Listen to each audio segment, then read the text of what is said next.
इथे येऊन हिलिंग जे आपण घेतो सो त्या इथं फरक पडतोच. करेक्ट. पण मग डिस्टन्स हिलिंगने कसे काय रिझल्ट मिळतात? कसं काय मिळतं आता मी स्वतःचा अनुभव सांगतो. मलाही विश्वास नव्हता प्राणिक हिलिंग म्हणजे मी प्राणिक हिलिंग आज शिकवतो पण आहे, सेंटर पण आहे, बट माझा विश्वास नव्हता. 2008 मला पहिल्यांदा प्राणिक हिलिंगबद्दल माहिती मिळाली, माहिती पडलं किंवा त्याच्याबद्दल मला माहिती मिळाली.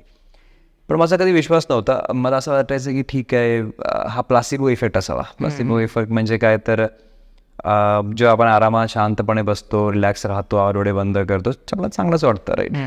तर मला असं वाटायचं की नाही त्याच्यामुळे चांगलं वाटत असेल तर लोकांना पूर्णपणे काही ट्रीटमेंट होऊ शकते असा माझा विश्वास नव्हता. तर 2009 मी ऐकत होतो. So one of my friend she used to do healing. तर ती हिलिंग करायची, तर ते सांगायची की अरे आम्ही प्राणिक हिलिंग शिकलो, असं केलं तसं केलं, इथे आम्ही कॅम्प घेतला आज आणि ह्या प्रकारचे केसेस झालेत. तर मला असं वाटायचं की ठीक आहे, बट म्हणजे मी स्वतः त्या गोष्टीवरती कधी विश्वास केला नाही. 2009 मला स्वाईन फ्लू झाला होता. म्हणजे जर आठवत असेल 2009 जसं कोविड आता आला 2020 तसं ते पुण्यामध्ये 7 आणि मी तेव्हा नागपूरला होतो. पुण्याला आलो एका कामासाठी आणि 1-2 दिवसानंतर परत गेलो. परत गेल्यानंतर I was diagnosed with swine flu. आता मी अंडर ऑब्झर्वेशन आणि इट वॉज पॉझिटिव्ह. तर मी आता काय करायला पाहिजे? सो देन आय थॉट की आता तसं काही सोल्युशन नाही आहे. मग प्राणिक हिलिंग नावाचं काय ऐकलेलं, आपण ट्राय करून बघू. मी फोन केला, मला करू शकता काही. आणि त्यावेळेस माझं हिलिंग झालं. I got healed in 1 night. म्हणजे माझे सिम्पटम्स 2-3 दिवसापासून ते डिसअपिअर झाले दुसऱ्या दिवशीपर्यंत. ओके. आणि दॅट वॉज सरप्रायझिंग. आणि मी माझे डॉक्टर फ्रेंड्स होते, स्वतः डॉक्टर, माझे बरेचसे मित्र डॉक्टर्स आहेत. मी त्यांना सांगितलं की अरे मला आता बरं वाटतंय की नाही, I guess I am okay. असं नसतं. Then we did another test. Second test झाली, इट वॉज निगेटिव्ह. आणि that change in my perspective किंवा माझा जो दृष्टिकोन होता ऊर्जा थेरपीबद्दल किंवा यांच्याकडे बघण्याचा तो बदलला. आणि तो पूर्णपणे नाही बदलला. थोडा मी स्केप्टिक नेचरचा होतो तेव्हा जास्त. तर मी म्हटलं की नाही आपण समजून घेऊया परत. आणि मी बेसिक कोर्स करायला गेलो एवढ्यासाठी की जाणून घेण्यासाठी की लोकांनी केलं काय, मला कसं काय याच्यातून फायदा झाला, राईट. तर जेव्हा मी कोर्ससाठी गेलो आणि कोर्स शिकलो त्यानंतर मला कळलं की इट्स व्हेरी सायंटिफिक. ओके. माझं स्वतःचं एज्युकेशन फिजिक्समध्ये झालं आहे, मास्टर्स इन कम्प्युटर ॲप्लिकेशन. तर मी बॅकग्राऊंड माझं स्वतः सायंटिफिक आहे, टेक्निकल आहे. मी स्टील बिझनेसमध्ये आहो, सॉफ्टवेअरचा बिझनेस आहे माझा अजूनही. तर बॅकग्राऊंड टेक्निकल असल्यामुळे असूनही किंवा तरी तुम्हाला कोर्स सायंटिफिक वाटला आणि कुठेच तिथे असं नाही म्हटलं की नाही आता विश्वास करा आणि होईल, असं नव्हतं. तुम्ही समजलं, टेक्निक समजल्यात, कॉन्सेप्ट समजले, ओके, प्रिन्सिपल समजले, ओके, नाव लेट्स अप्लाय. आपण सायन्समध्ये काय करतो, थेअरी शिकतो, प्रिन्सिपल शिकतो, आणि वी अप्लाय आणि वी गेट द रिझल्ट.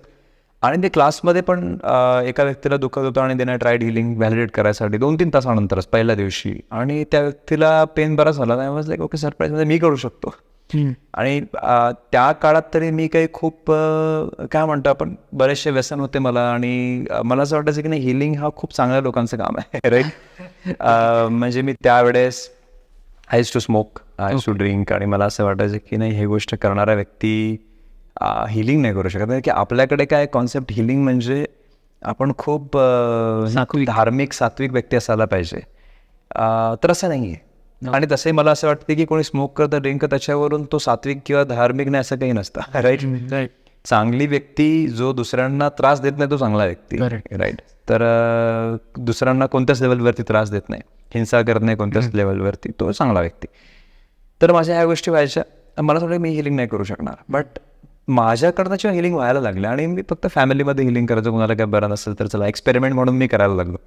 आणि मला जेव्हा रिझल्ट्स मिळायला लागले देन आय थॉट की नाही असं काही संबंध नाही आहे. मी आज बरेच झालं, मी IT कंपनीजमध्ये जाऊन पण इंट्रोडक्शन देतो, बँकिंग कंपनीजमध्ये बऱ्याचशा ठिकाणी जाऊन आलो. सगळ्यांचं रजिस्टर्स तिथे असतं की रे आम्हाला जमणार काय, म्हणजे आम्ही काय मेडिटेशन करत नाही रोज, मग आम्ही काही सकाळी उठून पूजापाठ करत नाही, आम्हाला जमणार का? तर असं काहीच नाही. प्रत्येक व्यक्ती हिलर आहे. ओके. प्रत्येक व्यक्तीमध्ये तेवढी एनर्जी आहे. आपण क्लासमध्ये काय शिकतो तर प्राणिक हिलिंगच्यात ती एनर्जी यूज कशी करायची.